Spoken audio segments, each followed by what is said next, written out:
Hello, Bende educations मध्ये आपले स्वागत आहे. आपण शिकतो आहे मॅथमॅटिक्स पार्ट 1 स्टँडर्ड 10 त्यातलं क्वाड्रॅटिक इक्वेशन एक्सरसाइज 2.6 म्हणजे प्रॅक्टिसचा 2.6 आपला चालू आहे. त्यामध्ये प्रिव्हियस व्हिडिओमध्ये आपण पहिले 4 क्वेश्चन्स घेतलेले आहेत. हे सगळे वर्ड प्रॉब्लेम्स आहेत आणि वर्ड प्रॉब्लेम्सची तुम्हाला जास्त प्रॅक्टिस करावी लागेल आणि फार इझी असतं माहितीये का. एकदा इक्वेशन्स बनवता यायला लागले ना की पुढे ते इक्वेशन सॉल्व्ह करायचं तर ते तर कॉमन गोष्ट असते, ती काही फार हार्ड नाही आहे. तर आपण त्याची प्रॅक्टिस करूया. आपलं सुरू आहे question number 5. Suyash scored 10 marks मोर. आता या प्रॉब्लेम्स, हा जो प्रॅक्टिस सेट आहे हा वर्ड प्रॉब्लेमचा आहे. या वर्ड प्रॉब्लेम मध्ये काय महत्वाचं असतं की तुम्हाला क्वेश्चन नीट कळला पाहिजे की त्यातलं आपल्याला काय सॉल्व्ह करून द्यायचंय, काय विचारलं आहे, काय गिव्हन काय आहे. हे जर तुम्हाला नक्की कळलं तर तुम्हाला सोपा जाईल question. Suyash scored 10 marks more in the second test than in the first test. म्हणजे त्याला पहिल्या टेस्ट पेक्षा दुसऱ्या टेस्ट मध्ये 10 मार्क्स जास्त मिळाले. आणि कशा पद्धतीने मिळाले तर 5 times the score of the second test. Second टेस्टचा जो स्कोर आहे त्याला जर तुम्ही 5 टाइम्स म्हणजे 5 ने मल्टिप्लाय केलं तर it is the same as square of the score in the first test. पहिल्या टेस्टचा स्कोर जो आहे त्याचा square it is equal to 5 times the score in the second test. Find the score in the first test. पहिल्या test मध्ये त्याला जो score मिळाला ते तुम्हाला शोधायचं आहे. Let Suyash scored X marks in first test. पहिल्या टेस्ट मध्ये समजा त्याला X मार्क्स मिळाले. मग दिलेलं काय तुम्हाला बघा इथे, Suyash scored 10 marks more in second test. Therefore his marks in second test is equal to किती राहतील, x प्लस 10, कारण की 10 मोर म्हटलं की प्लस करायचं. Suyash scored 10 marks more in second test than that of the first. म्हणजे आपली पहिली जी लाईन आहे ती लाईन आपली झाली complete. 5 times the score of the second test. मग बाय गिव्हन कंडिशन काय दिलेली आहे बघा. बाय गिव्हन कंडिशन 5 टाइम्स म्हणजे 5 multiplied by 5 times the score of the second test. Second टेस्टचा स्कोर आहे x plus 10. So 5 into x plus 10 is equal to is the same as म्हणजे equal to झालं square of the score in the first test. पहिल्या टेस्टच्या जे marks आहे त्याचा square, so x square. आता यावरून आपल्याला एक नॉर्मल इक्वेशन बनवायचं आणि जनरल फॉर्म मधलं आणि त्याला सॉल्व्ह करायचं. 5 multiplied by x is 5x plus 5 multiplied by 10 is 50. It is equal to x square. या x स्क्वेअरला आपण इकडे आणूया. Minus x square plus 5x plus 50 it is equal to 0. आता आपल्याला जर पहिलं टर्म पॉझिटिव्ह पाहिजे असेल तर सगळ्या नंबर्सचे साइन आपल्याला चेंज करावे लागतील. x square minus 5x minus 50 it is equal to 0. आता नेहमीप्रमाणे 50 ला असं फॅक्टराइज करा ज्याचं सबट्रॅक्शन 5 येईल. पुन्हा बघा 50 चे असे फॅक्टर्स घ्या ज्याचं subtraction 5. So it is 10 and 5. 10 आणि 5 जर आपण फॅक्टर्स घेतले, मिडल टर्मचं साइन बिगर नंबरला द्या, मिडल टर्मचं साइन बिगर नंबरला द्या. And if last term is negative then give the different sign. So here it is plus 5. x square minus 10x plus 5x minus 50 it is equal to 0. या दोघांमध्ये common काढा, या दोघांमध्ये common काढा. x common x minus 10 plus 5 common x minus 10 it is equal to 0. So x minus 10 और x plus 5 it is equal to 0. x minus 10 is equal to 0 और x plus 5 is equal to 0. x is equal to 10 और x is equal to minus 5. x is equal to 10 और x is equal to minus 5. आता x काय marks आहे, but marks scored can not be negative किंवा can never be negative पण तुम्ही लिहू शकता. नेव्हर बी निगेटिव्ह असं काही नाही आहे. कधी कधी निगेटिव्ह मार्किंगचे पण प्रॉब्लेम्स असतात आणि ते मोठं झाल्यावर पुढे निगेटिव्ह मार्किंग तुम्हाला येईल, पण इथे या लेव्हलला तुम्हाला निगेटिव्ह मार्क्स नाही आहे. So marks scored can never be negative या ठिकाणासाठी x इज इक्वल टू 10 या प्रॉब्लेम पुरतं मर्यादित आहे हे marks can never be negative x is equal to 10 therefore Suyash scored x marks in first test therefore answer Suyash scored 10 marks in first test पहिल्या test मधलेच marks विचारलेले आहेत तुम्हाला इथे find his marks in the first test समजलाय नीट चला पुढे जाऊया आपण घेऊ सेकंड क्वेश्चन सेकंड मीन्स आजचा सेकंड तसा क्वेश्चन नंबर 6 सोपे असतात हे प्रॉब्लेम्स एकदा काही इक्वेशन बनवता आलं की मग पुढे काही एवढं कठीण नसतं तुम्ही सॉल्व्ह करू शकता आरामात येतात फक्त प्रॅक्टिस थोडी गरजेची आहे क्वेश्चन नंबर 6 नाव वर्ड प्रॉब्लेम्स असल्यामुळे मी थोडेच घेते 3 प्रॉब्लेम्स एकेका व्हिडिओमध्ये जेणेकरून तुम्हाला ते वारंवार बघून पक्के करता येतील या उद्देशाने question number 6 mister Kasam runs a small business of making earthen pots mister Kasam earthen pots बनवायचा त्यांचा एक छोटा बिझनेस होता he makes certain number of pots on daily basis ते रोज काही पॉट्स बनवत असत certain number of pots daily basis mister Kasam let mister Kasam makes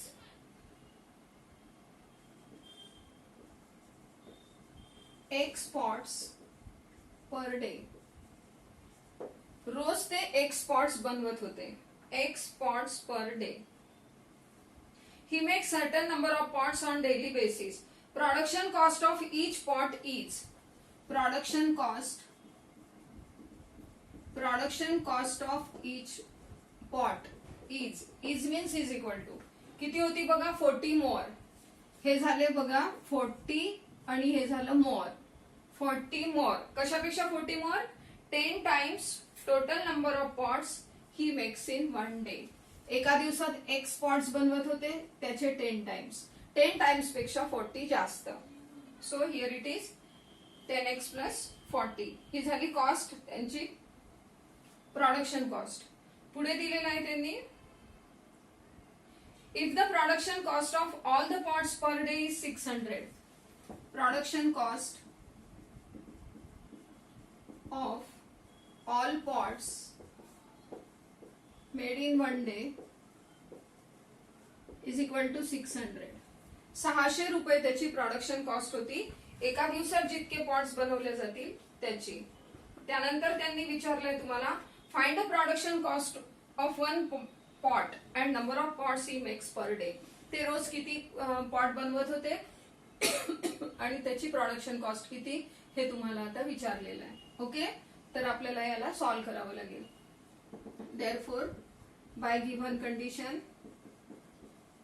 total production cost किती राहील सपोज तुम्ही एक पेन असेल इथे त्यांनी म्हटलं आहे की mister Kasam makes X pots per day X pots ते पर डे बनवतात म्हणजे समजा 10 जर आपण अंदाजे पकडलं आणि production cost of each pot इथे दिलेली आहे बरोबर आहे आता समजा तुम्ही 10 पेन खरेदी केले आणि प्रत्येक पेनची प्रोडक्शन कॉस्ट 5 असेल तर तुम्ही टोटल प्रोडक्शन कॉस्ट कशी काढणार तर आपल्याला काढावं लागेल number of pens multiplied by production cost of 1 pen त्या हिशोबाने या ठिकाणी टोटलची प्रोडक्शन कॉस्ट काढायची by given condition X in bracket 10x plus 40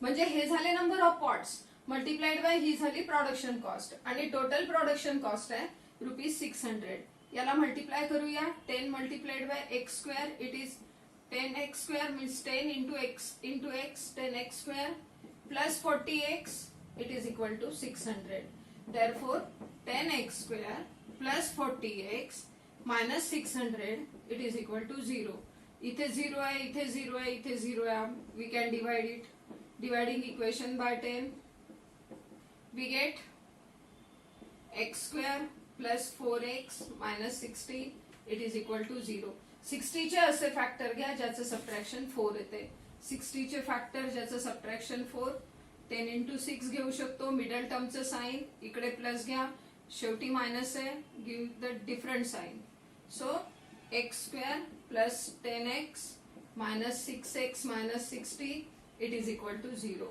x common x plus 10. Here it is x common x plus 10 minus 6 common x plus 10. It is equal to 0. So x plus 10 x minus 6 it is equal to 0. X plus 10 is equal to 0 or x minus 6 it is equal to 0. We get x is equal to minus 10 or x is equal to 6. हे आपण नेहमीप्रमाणे solve केलं. मग आता इथे बघा x काय आहे, let mister Kasam makes x spots per day. x spots per day. आता बघा number of pots can never be negative. Number of pots can never be negative. Therefore, x is equal to 6. Therefore, number of pots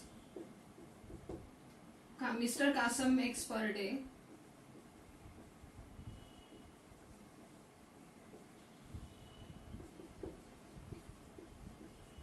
is equal to 6 and production cost of each pot.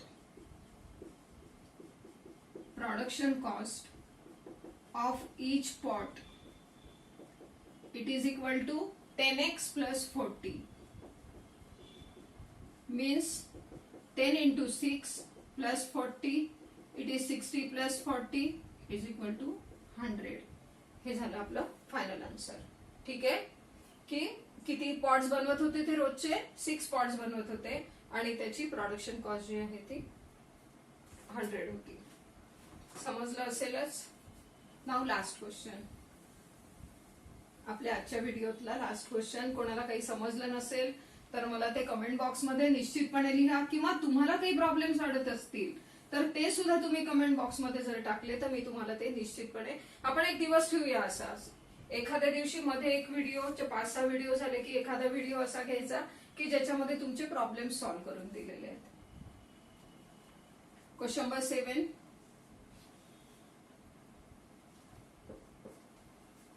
Here it is. Pratik takes 8 hours to travel 36 km downstream and return to the same spot. The speed of boat in still water is 12 km per hour. Find the speed of water current. आता समजा हा water current आहे. तुम्हाला माहितीये की water current नेहमी वरून खाली जातो. बरोबर आहे. म्हणजे हाईट वरून तो खाली खाली जात असतो म्हणून हे या दिशेने जाईल. तर हे झालं डाऊनस्ट्रीम आणि हे झालं upstream.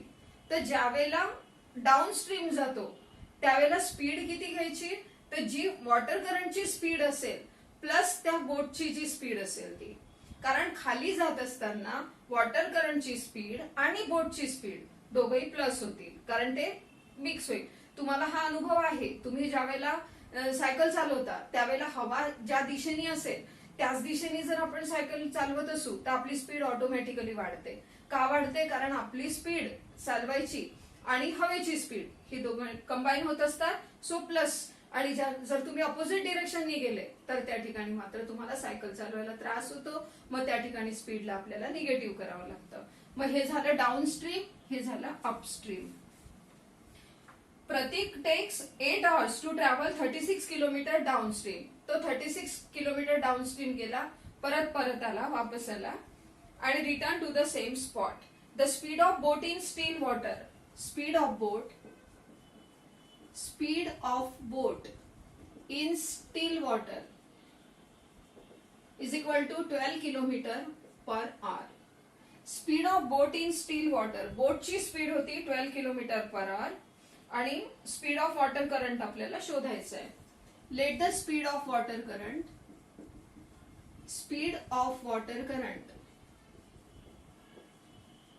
is equal to x kilometre per hour. जर speed of water current x kilometre per hour असेल आणि speed of boat in still water is 12 kilometre per hour असेल. थोडं डोकं चालवा की या ठिकाणी कधी पण बोटची स्पीड जी आहे ती नेहमी जास्त असली पाहिजे वॉटर करंटच्या स्पीड पेक्षा. कारण की जर बोटची स्पीड कमी असेल तर तो रिटर्न येऊ शकणार नाही, पाण्यामुळे तो लोटला जाईल पुढे. ठीक आहे. Therefore x is less than 12. नेहमी लक्षात ठेवा की जी वॉटर करंटची स्पीड आहे ती कमी असली पाहिजे आणि बोटची स्पीड जी आहे ती जास्त घ्यायची. x is less than 12. Therefore we know that speed is equal to distance upon time. Speed is equal to distance upon time. आता इथे बघा तुम्हाला टोटल जे दिलं आहे 36 किलोमीटर डाऊनस्ट्रीम 36 किलोमीटर अपस्ट्रीम ते झालं आणि प्रत्येक टेक 8 आवर्स म्हणजे तुम्हाला टोटल मध्ये टायमिंग दिलेला आहे बघा. टायमिंग दिलेला आहे तर आपल्याला या ठिकाणी टाइमचा फॉर्म्युला बनवावा लागेल. Therefore time is equal to distance upon speed. Time is equal to distance upon speed. Therefore, by given condition,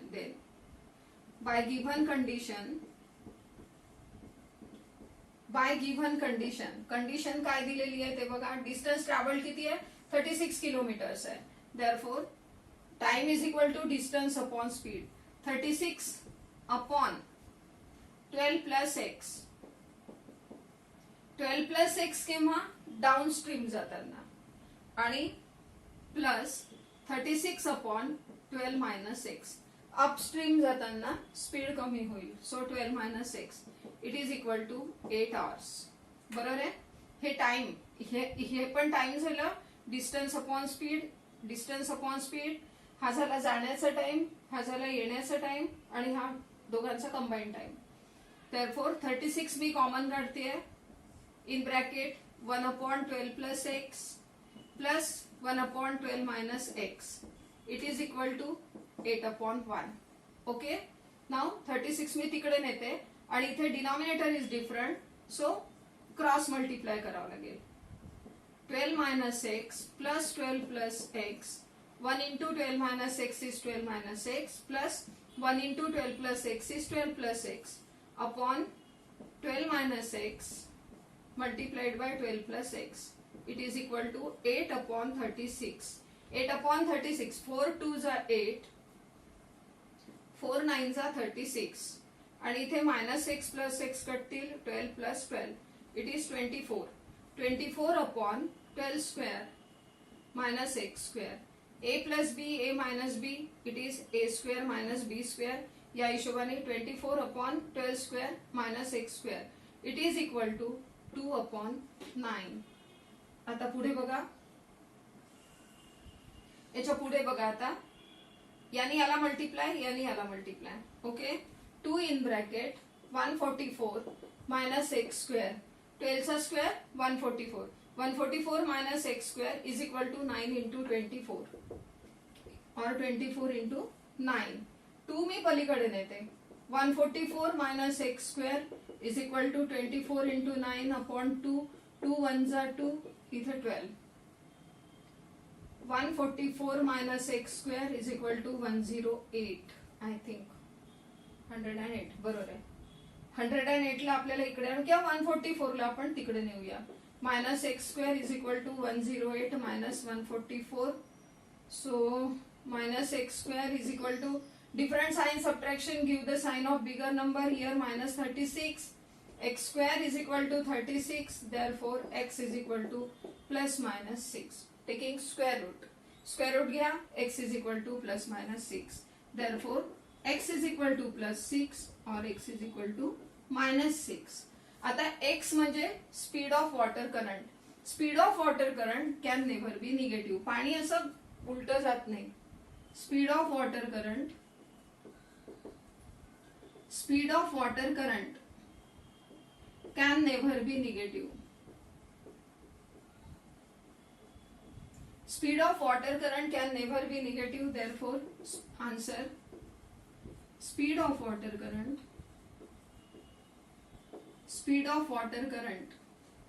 is equal to 6 kilometer per hour. आता बघा हे वर्ड प्रॉब्लेम्स आहेत. हे तुम्हाला निश्चितपणे चांगले समजले असतीलच असं मला वाटतंय. ओके. खूप इझी मेथडनी मॅथ्स या ठिकाणी तुम्हाला शिकायला मिळेल. शिकवणं आवडलं असेल तर व्हिडिओला लाईक आणि शेअर करा. चॅनलला सबस्क्राईब करायला विसरू नका. Okay. Wish you all the best. Thank you so much. आपण पुन्हा भेटूया नेक्स्ट व्हिडिओ.